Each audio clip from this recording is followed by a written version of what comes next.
আকাশ এখন বারুদের গন্ধে ভারী। একদিকে যখন পাকিস্তান ও কাতারের পর্দার আড়ালের মধ্যস্থতায় ওয়াশিংটন এবং তেহরানের মধ্যে এক ঐতিহাসিক শান্তি চুক্তির মহড়া চলছে, ঠিক তখনই সেই চুক্তিকে বানচাল করতে লেবাননে বেজে উঠেছে ইসরায়েলের ধ্বংসের দামামা। এই যেন এক ধোঁয়াটে সিনেমার স্ক্রিপ্ট, যেখানে শান্তির চুক্তিপত্রে সই হওয়ার আগেই ঝরছে রক্ত, আর ব্যাক চ্যানেল কূটনীতিতে চলছে বিশ্ব নেতাদের মারাত্মক চাল ও পাল্টা চাল। আসসালামু আলাইকুম দর্শক, আপনাদের সাথে আছি আমি উমর ফারুক। চলুন শুরু করা যাক। কিছু দৃশ্য কল্পনা করুন দর্শক। শান্ত পরিবেশ, হঠাৎ করেই সাইরেনের শব্দে কেঁপে উঠল ইসরায়েলের পশ্চিমাঞ্চলীয় গ্যালিলি শহর। লেবানন সীমান্ত পেরিয়ে ধেয়ে এলো ইসরায়েলের এয়ার ডিফেন্সের মাথা ব্যথার কারণ আত্মঘাতী ড্রোন। লেবানন থেকে ধেয়ে আসা ড্রোনটি সরাসরি আঘাত এনেছে ইসরায়েলের একটি সুরক্ষিত সামরিক ঘাঁটিতে। পশ্চিমাঞ্চলীয় গ্যালিলিতে ড্রোনটি বিকট শব্দে বিস্ফোরিত হওয়ার একটি লোমহর্ষক ভিডিও মুহূর্তেই প্রকাশ্যে এসে বিশ্বজুড়ে চাঞ্চল্য তৈরি করে। চলুন দেখে আসি ভিডিওটি। רחפן באמא שלי. הנה ואלוהים פה למעלה. תראה אותו שם. הנה הוא גם הולך ליפול. הוא נופל, הוא נופל. נופל, תראה את הבן זונה. בום.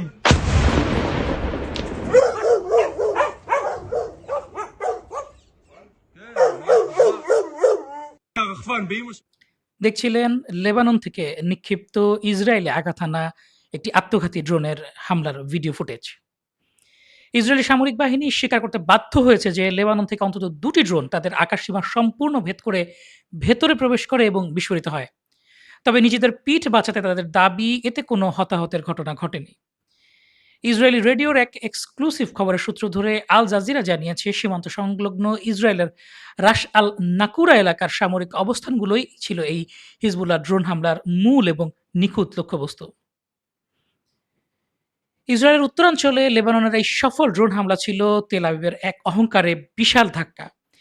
এই ধাক্কা প্রধানমন্ত্রী নেতানিয়াহুর বহুল চর্চিত দাহিয়া ডক্ট্রিনকে দাঁড় করিয়ে দিয়েছে এক চরম অগ্নি পরীক্ষার মুখে।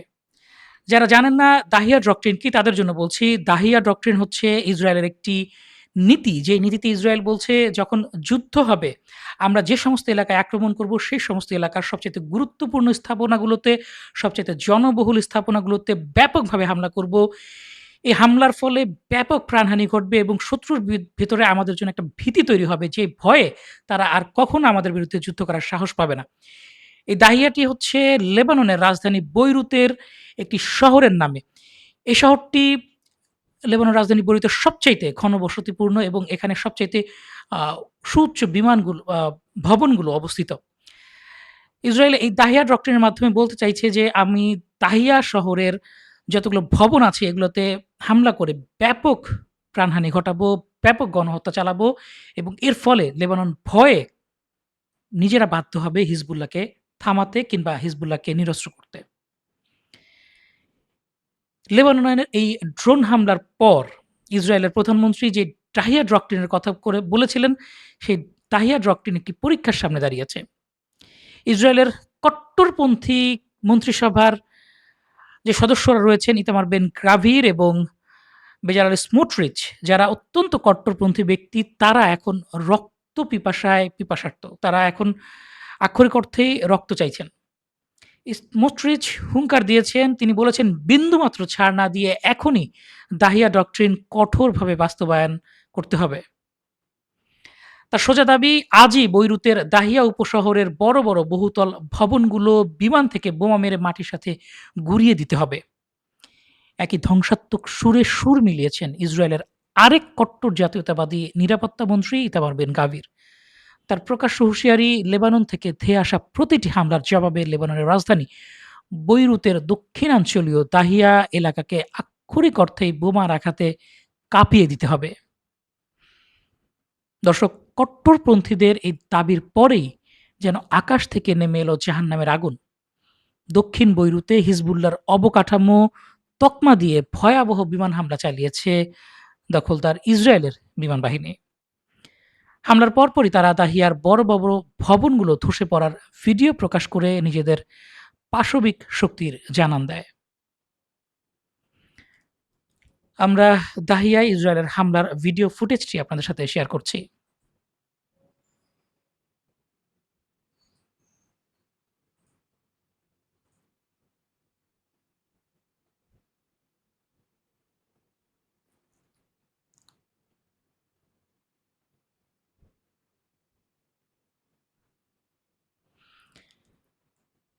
দেখছিলেন দাহিয়া শহরের সুউচ্চ ভবনে ইসরায়েলি বিমান হামলার ভিডিও ফুটেজ।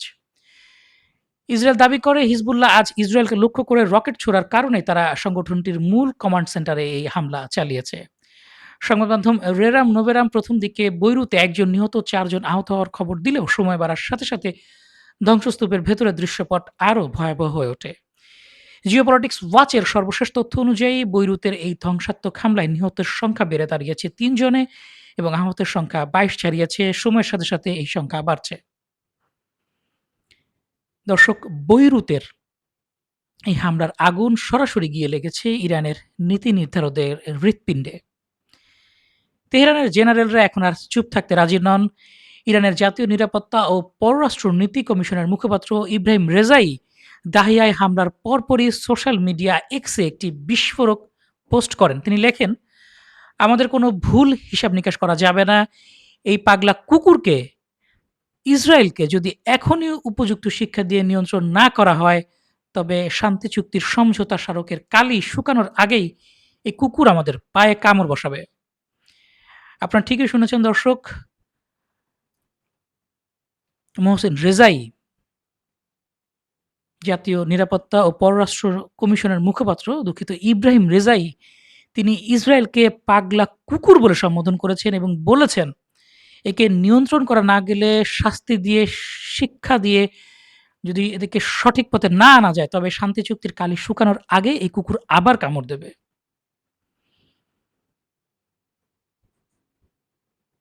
মোহসিন রেজাইর সেই টুইটটি আপনারা দেখতে পাচ্ছেন। মিডল ইস্ট স্পেকটেটরের তথ্য মতে ইরানের খাতামালা আম্বিয়া কেন্দ্রীয় সদর দপ্তরের ডেপুটি কমান্ডার অত্যন্ত ঠান্ডা মাথায় কড়া হুঁশিয়ারি দিয়ে বলেছেন, বৈরুতে চালানো ইসরায়েলি আগ্রাসন কোনোভাবেই জবাবহীন রাখা যাবে না। এর বদলা ইরান নেবেই।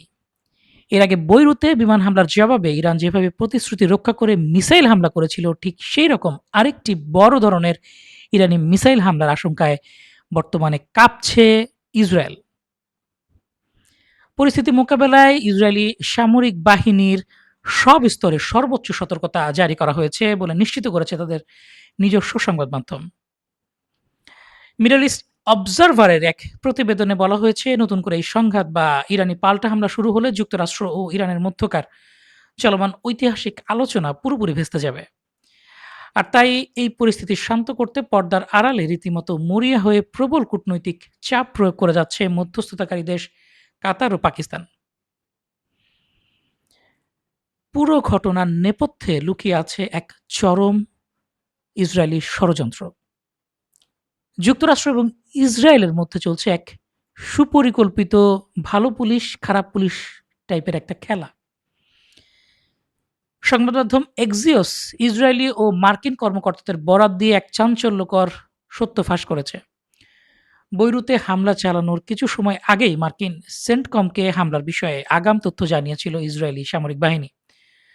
অথচ ঠিক উল্টো সুরে যুক্তরাষ্ট্রের এক শীর্ষ কূটনীতিক আড়ালে ক্ষোভ প্রকাশ করে বলেছেন, ইসরায়েল আসলে ইচ্ছে করেই প্রেসিডেন্ট ট্রাম্পের এই ঐতিহাসিক শান্তি চুক্তিকে ভেস্তে দিতে চাইছে, যাতে যুক্তরাষ্ট্রকে আবার মধ্যপ্রাচ্যের এক অন্তহীন যুদ্ধে টেনে নেওয়া যায়। মার্কিন সংবাদ মাধ্যমের মূল্যায়ন ছিল, হামলার পূর্বে ওয়াশিংটন ও তেল আবিবের ধারণা ছিল যে এই বিমান হামলার পর ইরান হয়তো কোনো বড় প্রতিক্রিয়া দেখাবে না। কিন্তু এখন পরিস্থিতি উল্টো দেখে ইসরায়েলি কর্মকর্তারা দায় এড়াতে বলছেন, এই হামলার জন্য ইসরায়েল নয় হিজবুল্লাহ দায়ী, কারণ তারা প্রথম হামলা করেছে। মিডল ইস্ট স্পেকটেটর জানিয়েছে, মুখে যাই বলুক, ভেতরে ভেতরে ইসরায়েল এখন ইরানের পাল্টা হামলার ভয়ে কাঁপছে এবং ডিফেন্স সিস্টেম রেডি করছে। ইসরায়েলি আর্মি রেডিও প্রচার করছে যে পাল্টা আক্রমণ করলে চুক্তি ভেস্তে যাবে বলে ইরান হয়তো কোনো সামরিক জবাব দেওয়া থেকে বিরত থাকবে, অর্থাৎ ইরানকে সর্ব উপায়ে তাতিয়ে দিয়ে, উস্কানি দিয়ে চুক্তি নষ্ট করাই ইসরায়েলের মূল গেম প্ল্যান। ইসরায়েলের এই দ্বিমুখী নীতিকে ধুলোয় মিশিয়ে দিয়ে ইরানের স্পিকার মোহাম্মদ বাঘের গালিবাফ এক বজ্র কণ্ঠে শেষ দৃশ্যপট সাজিয়েছেন। ক্ল্যাশ রিপোর্টের সূত্র ধরে তিনি সাফ জানিয়ে দেন, দক্ষিণ লেবাননে ইসরায়েলের অব্যাহত আগ্রাসন প্রমাণ করে তাদের কোনো প্রতিশ্রুতি পূরণের সদিচ্ছা নেই। বাঘের গালিবাফের সেই পোস্টটি আপনারা দেখতে পাচ্ছেন।